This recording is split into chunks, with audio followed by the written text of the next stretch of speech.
like to particularly warn Washington against military intervention in the situation, which would be an extremely dangerous step with truly unpredictable negative consequences. Greetings, everyone, and welcome. It's June the 19th, 2025. It is 1 p.m. Eastern Standard Time, 8 p.m. in Ukraine, 8 p.m. in Israel, 8:30 p.m. in Tehran, and today has been massive escalation.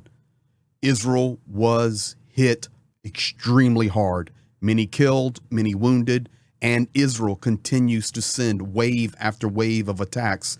But as you can see in the thumbnail and by the title, this is where we're going. Vladimir Putin telling Donald Trump, hands off.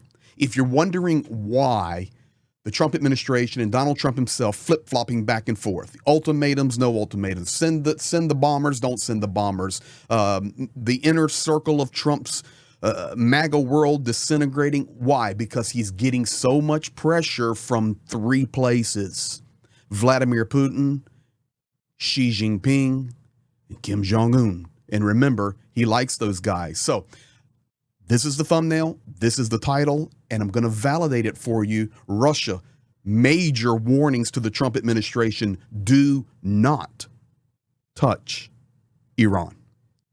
Here we go. Let's start with this. The first thing we'll start with is just now, Israel Katz. He is the Israeli defense minister.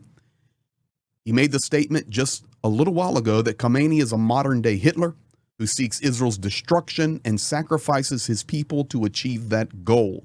He cannot continue that nor survive. This message double downs on the Trump statement that, in parentheses, a couple of days ago, Khamenei could be killed. Katz saying we will not stop, but only increase until the full mission is completed. And I didn't have time to put it in the slide, but just now, Benjamin Netanyahu coming out and saying, we will not stop. We will continue wave after wave after wave because they are hitting us. And he made another clear statement that confirms what we're hearing. And that is Israel can be running low on air defense systems, which goes back to why air defense systems were taken from Ukraine and sent to the Middle East, to Israel. So we have a lot of connecting things. And this is why Iran is able to strike. I mean, they struck a hospital. They struck the Diamond Exchange right in downtown Tel Aviv. We're talking massive, massive destruction. But let's get to now the main purpose of this video, and that is Donald Trump being told, hey, you need to back off. And how did it come? It came through Zakharova. She is the spokesperson for the Russian Foreign Ministry for Lavrov. She speaks for him, which speaks for Putin. She's one of the official spokespeople for Russia. Only her, Peskov, Lavrov, and Putin. None of the propagandists are official spokespersons. She is official. Russia calls on Israel to immediately stop raids on Iranian nuclear facilities, period. You'll hear this in English in just a second.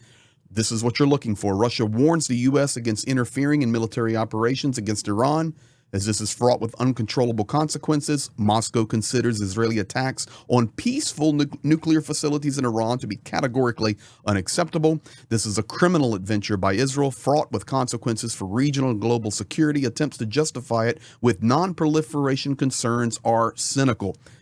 I mean, they went on to talk about, Putin was talking about today that Israel is striking and invading through the air a peaceful nation of Iran.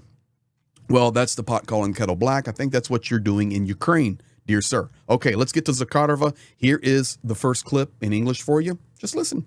Russia calls on the Israeli leadership to come to senses and immediately stop attacks on nuclear installations and sites under safeguards and subject to IAEA verification activities. And we're particularly concerned about the safety of the Bushehr nuclear power plant, which employs Russian specialists.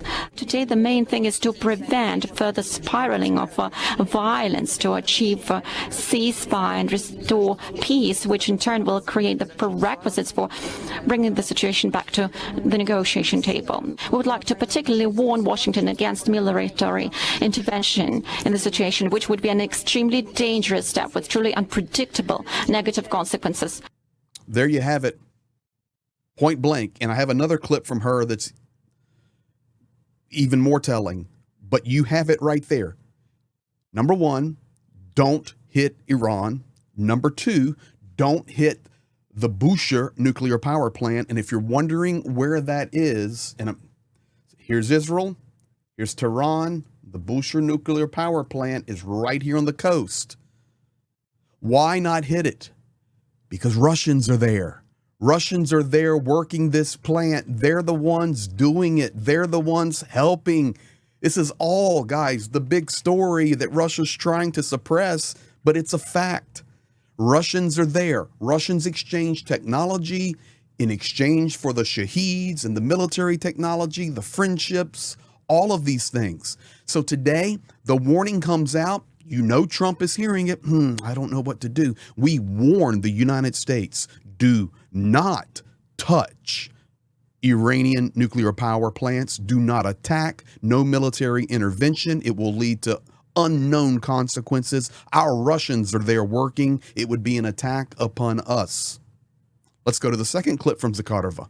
Regrettably, we see the continuation of the most perilous escalation of tension in the Middle East, which was caused by the unprovoked aggression against the sovereign UN member state, Iran, undertaken by Israel in violation of the UN Charter and norms of international law. Of course, you are familiar with two statements by the statements of the Russian Foreign Ministry, which decisively condemn this criminal gamble fraught with catastrophic consequences for regional and global security in general.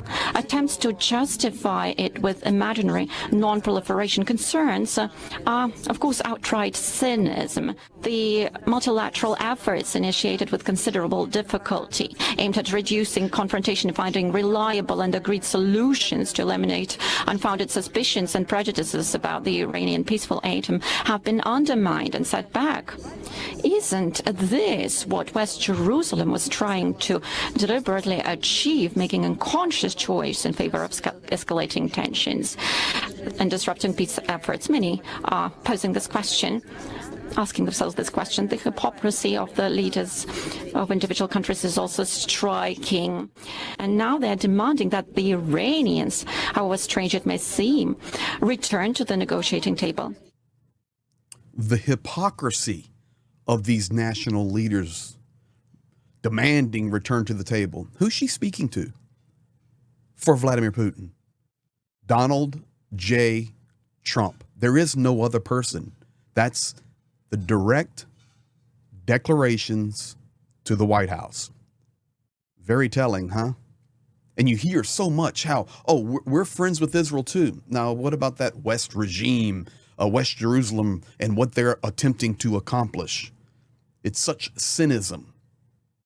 Everything's in violation of the UN Charter. Guys, this is what's really happening. This is not a video from a week ago, 10 days ago, 2 weeks ago. This was this morning in Russia. The Roskongress. That's what they were talking about. And you could hear in the background all of the translations going on. Now, a couple of other things that we need to be very aware of. You may not know, but Kim Jong-un Rocket Boy put out his statement.